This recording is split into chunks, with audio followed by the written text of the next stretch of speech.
I have no regrets. I believe life is all about the stories you can tell, and I have some great stories to tell, good and bad. So everything that allows me to sit here with Mr. Larry King, I'm excited about it. Well, if I could change one day in my life, it was the day I started smoking. Really? Oh yeah, because I paid for that 30 years later with a heart attack.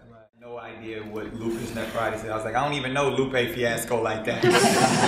But in all seriousness, it's something I've been educated on, and now dealing with it and actually helping spread awareness. So, what is it? It's an autoimmune disease where right now, mine specifically, my immune system would actually attack my kidneys.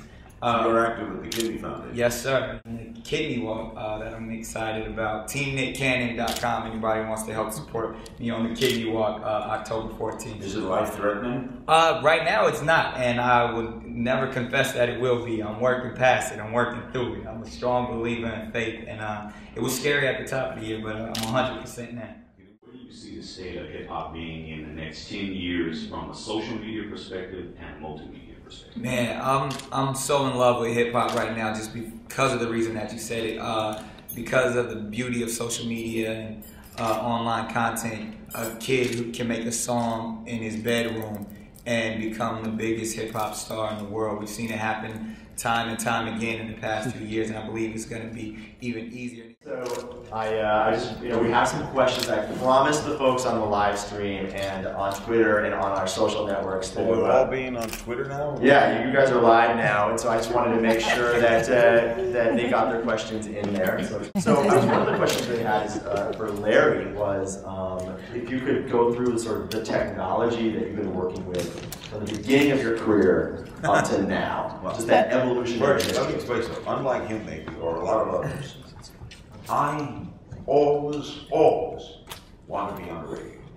I was a kid, 5 years old, I'd listen to radio and I'd listen to Suspense and The Shadow, and I would imitate them. I'd go into my bathroom and I'd go, now, a tale well calculated to keep you in suspense. I just wanted to do that. When I was 14, 15, I lived in Brooklyn. I'd go into the city. I knew where radio stations were. I'd walk into the lobby and then walk out and pretend that I was a radio announcer. Wow. I'd talk to the elevator operator and say, how's it going today, Mac? Because I wanted to be radio.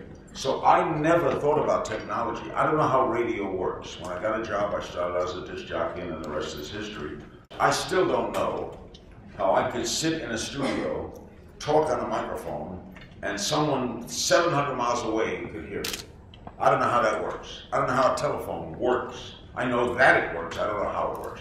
So I started, then after a while in radio, I started the first national network radio talk show. We were beamed all over the country. Then satellites came in. We didn't have to use the phone, we could use the satellite. But I don't know how to set. I knew I was beamed up 22,000 miles and beamed down. How it works, I don't know.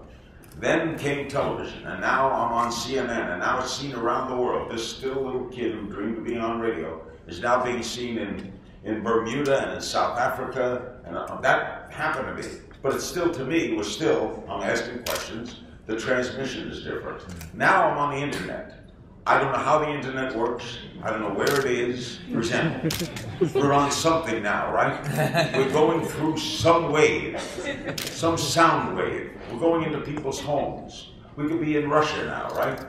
How? How the hell? I have no idea. I know that it works. I don't know how it works. So all I'm doing is what I did when I was 22 years old. Like what I just did now for a half hour with Nick, right? I don't know how it got out there. It's the same thing I did when I was 22 years old in Miami. If I was sitting with Nick, I would have asked him questions, taking questions from an audience, and how it was transmitted is up to the technician. Yeah, man, I think you're exactly right. The technology is just a facilitator. It's all it is. It's amazing.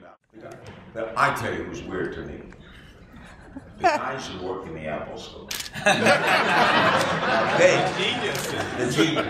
are nuts. Those guys. They walk around, they know everything. I went with her, my wife, one day. She was changing from one iPhone, I don't know, an iPad to an iPhone, and they're having a conversation, her and these guys, and I have no freaking idea what they are talking about.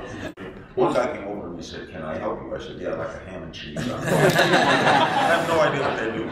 But the technical world today, and can you predict what's next? What's going to be in 5 years? That's a great question for you. Okay, you're the social expert. What are going to be like? No, I really think the future is about removing the friction, right? So like, the idea here is the technology is enabling conversation, right? And so masters like such as yourselves in engaging audiences like Nick, I mean, the way you communicate with your fans is You'll always need talent. Yeah, well, that's what I'm saying. What needs to be communicated is always there. That is an impulse, right? And just how it gets out there, and sort of the lubrication that allows it to freely get out. That's where I think there's going to be refinement. It's going to get faster. It's going to get easier. It's going to be less intimidating. You're going to be able to speak and talk and communicate with great facility. I think, that's radio did that. We're going to be able to get a ham sandwich. Yes, you'll get that ham sandwich. I'm going to be greater than know your name. I'm going to be greater than what's now. Well, thanks everyone, and thanks to Larry King and Nick King.